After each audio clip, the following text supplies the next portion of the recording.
დაპირებისამებრ გთავაზობთ ინფორმაციას ცხოველების, ფრინველების, თევზების და მათი ჯანმრთელობის შესახებ, ასევე მათზე ზრუნვის შესახებ. დასვით თქვენი კითხვები კომენტარებში, მოგწერეთ თუ რის შესახებ გსურთ მოგიმზადოთ შემდეგი ინფორმაცია.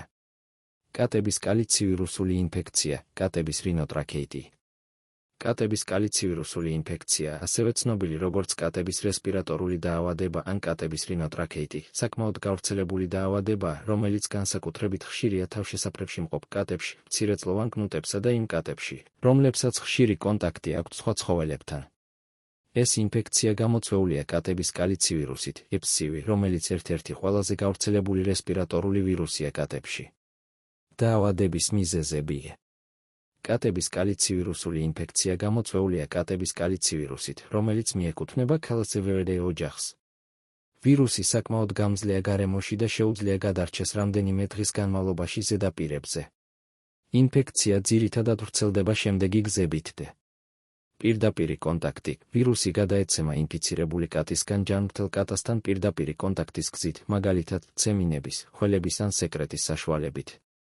არაპირდაპირი კონტაქტი. ვირუსი შეიძლება გადაეცეს დაბინძურებული საგნების, როგორიცაა საკვებით ასები, სათამაშოები, საწოლები და ტანსაცმელი საშუალებით. აეროგენული გზა. ვირუსი შეიძლება გავრცელდეს ჰაერში ვირუსის შემცველი წვეთების საშუალებით. დაავადების სიმპტომები. კალიცივირუსული ინფექციის სიმპტომები შეიძლება განსხვავდებოდეს ინფიცირებული კატის ასაკის, იმუნიტეტისა და ვირუსის შტამის მიხედვით.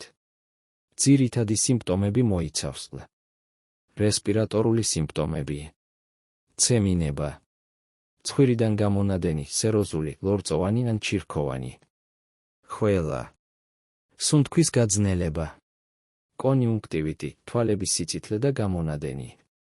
პირის ღრუს სიმპტომები.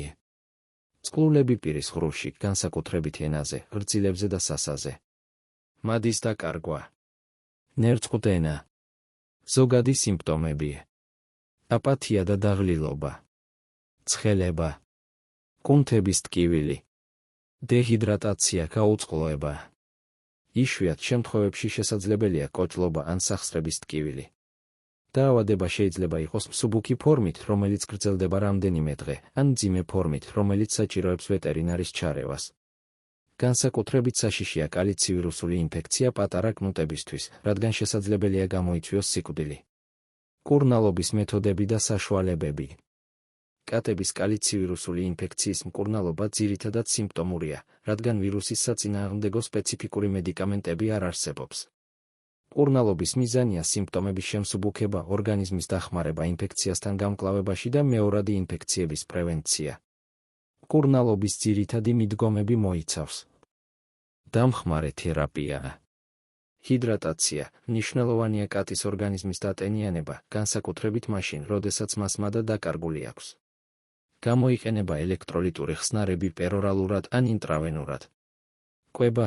კატას უნდა მიეცეს ადვილად მოსანელებელი და გემრიელი საკვები.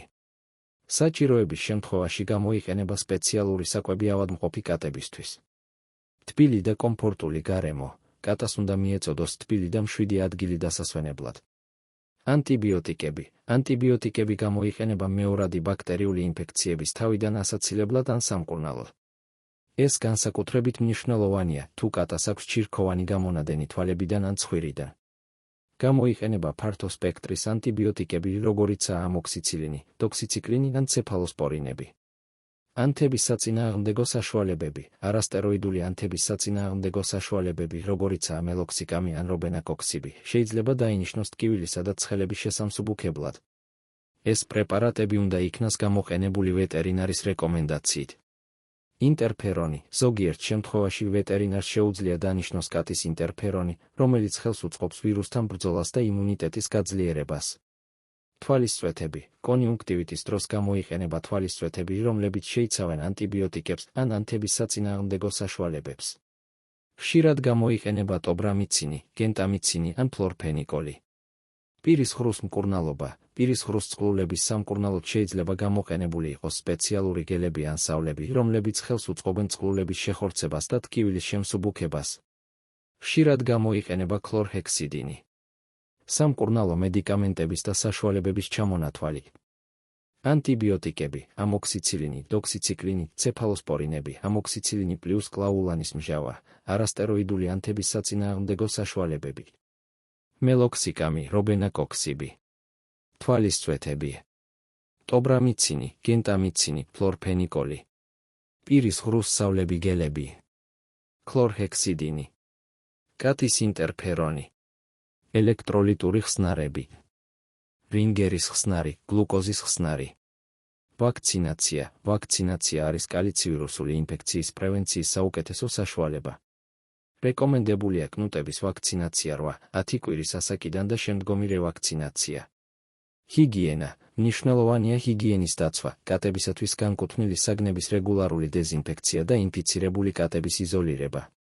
სტრესის შემცირება. სტრესი ასუსტებს იმუნურ სისტემას, ამიტომ მნიშვნელოვანია კატისათვის მშვიდი და კომფორტული გარემოს შექმნა. რეგულარული ვეტერინარული შემოწმება. რეგულარული ვეტერინარული შემოწმებები ხელს უწყობს დაავადების ადრეულ გამოვლენას და მკურნალობას. კვების რეგულირება. უზრუნველყავით კატა დაბალანსებული და ხარისხიანი საკვებით, რომელიც ხელს უწყობს იმუნიტეტის გაძლიერებას. კატების კალიცივირუსული ინფექცია არის გავრცელებული დაავადება, რომლის პრევენცია შესაძლებელია ვაქცინაციით და ჰიგიენის დაცვით.